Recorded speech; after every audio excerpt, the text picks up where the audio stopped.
Stock మార్కెట్లో అపార అనుభవం ఉన్న ఏంజల్ బ్రోకింగ్ సంస్థలో డీమ్యాట్ అకౌంట్ ఓపెన్ చేసుకోండి.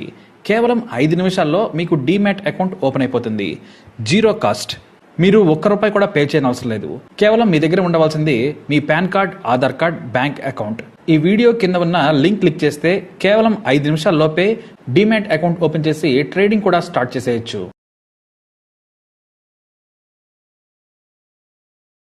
ప్రేమించిన అమ్మాయి తనకు దక్కదని హరిహర కృష్ణ తన క్లోజ్ ఫ్రెండ్ నవీన్ ను కిరాతకంగా హత్య చేసిన విషయం తెలిసిందే. కానీ ఇది మద్యం మత్తులోనో లేదా క్షణికావేశంలోనో చేసిన మర్డర్ కాదని పోలీసులు తేల్చారు. హరిహర కృష్ణ ఎంత మంచి పేరు పెట్టుకుని నమ్మించి గొంతు కోశాడు నీచుడు, అది కూడా చాలా పక్కాగా. పోలీసుల విచారణలో తేలిన సంచలన విషయాలు ఇప్పుడు యావత్ ప్రజానికానికి వణుకు పుట్టేలా చేస్తున్నాయి. ఎంత పక్కాగా హరిహర కృష్ణ చంపాడో తెలిసి పోలీసులే షాక్ అయ్యారు. అంతేకాదు, హత్య చేసినా కూడా ఆ తర్వాత అతను ఫ్రెండ్స్ ని కూడా తప్పుదోవ పట్టించి అమాయకుడిలా డ్రామాలాడాడు. అతని ప్రియురాలు నిహారికను సైతం విచారించాలంటే పోలీసులే భయపడుతున్నారు. అనవసరమైన వివాదంలో నన్ను ఇరికిస్తే ఆత్మహత్య చేసుకుంటానని బెదిరిస్తోందట. దీంతో ఈ కేసు రోజుకో టర్న్ తీసుకుంటోంది. ఇక నిందితుడు హరిహర కృష్ణ తన స్నేహితుడు నవీన్ ను చంపడానికి గల కారణం తప్పు ఉన్నా లేకపోయినా అతని ప్రియురాలు నిహారిక.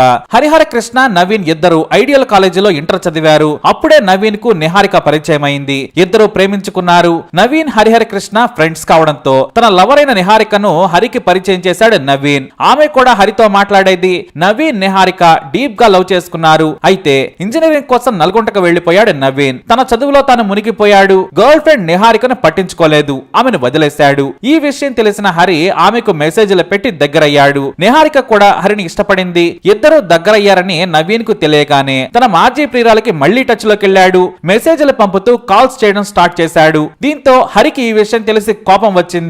మళ్లీ తన గర్ల్ ఫ్రెండ్ కు దగ్గరైతే తనకు దక్కదు, నవీన్ తోనే వెళ్లిపోతుందని హరి కంగారు పడ్డాడు. ఆ తర్వాత తనకే నిహారిక సొంతం కావాలనుకుని ఏకంగా నవీన్ ను చంపేందుకు 3 నెలల పాటు ప్లాన్ చేశాడు. అలా చివరకు ఫిబ్రవరి 17న తన ప్లాన్ ను అమలు చేసేందుకు హరికి వీలు చిక్కింది. ఇక ఎక్కడ హరిని చంపాలనే దానిపై కూడా ప్లాన్ చేశాడు నిందితుడు. నవీన్ ను చంపేందుకు హైదరాబాద్ శివారు ప్రాంతమైన అబ్దుల్లాపూర్ మెట్ బెటర్ అనుకున్నాడు. ఎందుకంటే హరి ఇక్కడే 4వ తరగతి నుంచి 6వ తరగతి వరకు చదువుకున్నాడు. ఇతని తండ్రి ప్రభాకర్ అబ్దుల్లాపూర్ మెట్ లోనే ఆర్ఎంపీగా పనిచేశాడు. 6వ తరగతి తర్వాత స్కూల్ మారాడు.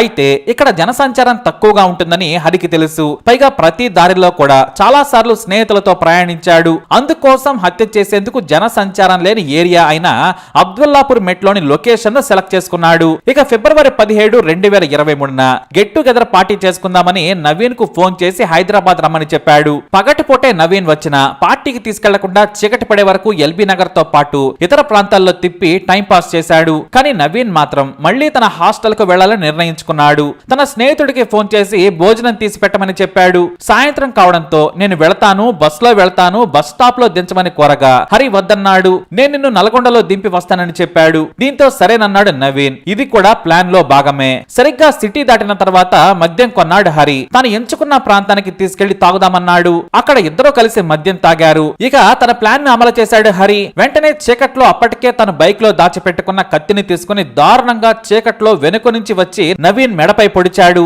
ఆ తర్వాత ఉన్మాదిలా మారి పెదాలను, గుండెలను చీల్చాడు, మర్మాంగాలను కోశాడు. ఎందుకంటే ఈ పెదాల కదా నిన్ను ముద్దు పెట్టుకుంది, ఈ గుండె కదా నిన్ను కోరుకుంది అంటూ ఫోటోలు తీసి మరీ తన ప్రియురాలు నిహారికకు పంపించాడు. కానీ ఆమె వాటిని చూసి ఓకే గుడ్ బై అంటూ రిప్లై ఇచ్చింది. అయితే నేను నవీన్ చంపానని ఆ తర్వాత చెప్పిన నిహారిక నమ్మలేదు. అయితే ఆలస్యంగా అంటే 2 రోజుల తర్వాత ఆమెకు విషయం మాత్రం అర్థమైంది. ఇక ఆ రాత్రి నవీన్ ను కసితీరా చంపాడు. కానీ బట్టలు మొత్తం రక్తంతో నిండిపోయాయి. దీంతో తన బైక్ లో ఉన్న కొత్త బట్టలను వేసుకున్నాడు. కానీ వెంటనే బయటకు వెళితే అనుమానం వస్తుందని రాత్రి సమయంలో హైవేపై పోలీసులు ఉంటారని ఘటనా స్థలం దగ్గరే మిగిలిన మద్యం తాగుతూ ఉండిపోయాడు. తెల్లవారుజామున 3 గంటలకు పోలీసులు రోడ్డుపై ఉండరని భావించాడు. ఇక వచ్చేటప్పుడు రక్తంతో తడిసిన బట్టలను ఓ చోట విసిరేసి సిటీకి చేరుకున్నాడు హరి. ఒక స్నేహితుడి గదికి వెళ్లి స్నానం చేశాడు. అక్కడ నుంచి డైరెక్ట్ గా వరంగల్లోని తండ్రి దగ్గరకు వెళ్లాడు. ఇక ఆ మరునాడు శివరాత్రి రోజు స్నానం చేసి దేవుడికి పూజలు చేసిన హరి తండ్రితో పాటే జాగారం కూడా ఉన్నాడు. అయితే 19వ తేదీ నుంచి హరికృష్ణకు వరుసగా స్నేహితుల నుంచి ఫోన్లు రావడం మొదలయ్యాయి.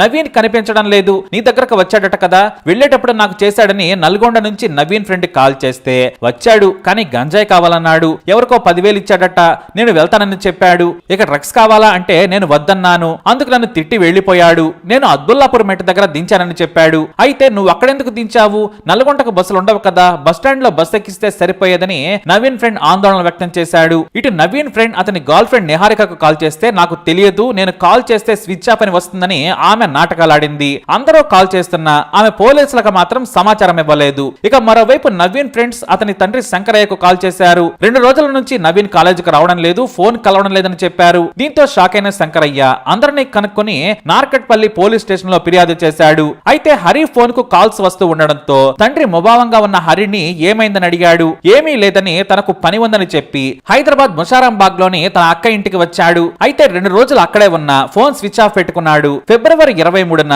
తన ప్రియురాలు నిహారికకు విషయం చెప్పాడు. ఆమెకు కూడా వరుసగా కాల్స్ వస్తూ ఉండడంతో నిజం చెప్పమని అడిగింది. ఇక తాను చేసిన విషయం ఆమెకు చెప్పుకొచ్చాడు. దీంతో పోలీసులకు లొంగిపోమని చెప్పింది నిహారిక. అందుకు హరి ఒప్పుకోలేదు. ఆ తర్వాత తన అక్కకు కూడా నవీన్ బంధువుల ఇంటి నుంచి కాల్స్ వస్తూ ఉండడంతో ఏం చేయాలో అతనికి పాలుపోలేదు. చిన్నగా తీరిగ్గా తండ్రికి అసలు విషయం చెప్పాడు. తను నవీన్ తో గొడవ పడ్డాను, ఆ గొడవలో అతను చనిపోయాడని చెప్పాడు హరి. పోలీసులకు లొంగిపోవాలని తాను హైదరాబాద్ వస్తున్నానని చెప్పి హరి తండ్రి కొడుకుకు సూచించాడు. అన్ని వైపుల నుంచి ఒత్తిడి పెరగడంతో పాటు నార్కట్పల్లి పోలీసులు అప్పటికే హరిని పట్టుకునేందుకు ప్రయత్నిస్తూ ఉన్నారు. దీంతో అబ్దుల్లాపూర్ మెట్ పోలీసుల ముందు లొంగిపోయాడు హరి. ఇక తాను లొంగిపోయే ముందు తన ఫోన్ లోని డేటా మొత్తం క్లీన్ చేసి వారికి అప్పగించాడు. ఇక ఈ హరి అన్న ముఖేష్ కూడా ఒక కేసులో ఇరుక్కొని జైలు నుంచి బయటకు వచ్చాడు. ఆ తర్వాత ఆత్మహత్య చేసుకున్నాడు. నాటి నుంచి తన చిన్న కొడుకుని ప్రేమగా పెంచుకుంటూ చెడు అలవాట్లు రాకుండా ఉండేందుకు సిటీలోనే ఉంచి చదివించాడు. కానీ అతను కూడా దారి తప్పి ఇప్పుడు ఒక వ్యక్తిని హత్య చేసి జైలుకెళ్లాడు. అది కూడా అతి దారుణంగా. తన లవర్ తనకే దక్కాలన్న సిల్లీ రీజన్ తో హరి తండ్రి మాత్రం తన ఒక్క కొడుకే ఇంత దారుణంగా హత్య చేస్తాడని అనుకోవడం లేదు. ఆ అమ్మాయి కారణమై ఉంటుంది. మా వాడిని వాడుకొని నవీన్ ను చంపించారు, ఆమెను కూడా విచారించాలని పోలీసులను కోరాడు. ప్రేమ కోసం అమ్మాయి హత్యకు ప్రేరేపించి ఉంటుందనేది ఆయన ఆరోపణ. పోలీసులు కూడా ఎల్బీ నగర్ నుంచి అబ్దుల్లాపూర్ మెట్ వరకు ఉన్న సీసీ కెమెరాలను పరిశీలిస్తూ ఉన్నారు. అయితే యువతి విచారణకు సహకరించడం లేదనేది టాక్. తనకు ఈ కేసుకు సంబంధమే లేదు, తనను ఈ కేసులో ఇరికిస్తే ఆత్మహత్య చేసుకుంటానని బెదిరిస్తోందట. దీంతో ఆమెను సఖీ సెంటర్ కు తరలించి కౌన్సిలింగ్ ఇచ్చే ప్రయత్నం చేస్తున్నారట పోలీసులు. పూర్తి వివరాలు పోలీసుల విచారణలో తేలనున్నాయి. పోలీసుల ప్రెస్ మీట్ తో అసలు కథ ఏంటనేది మిస్టరీ వీడనుంది. మరి ఈ కేసు అప్డేట్స్ కోసం మై ఛానల్ ఫాలో అవ్వండి, అలాగే తప్పకుండా సబ్స్క్రైబ్ చేసుకోండి.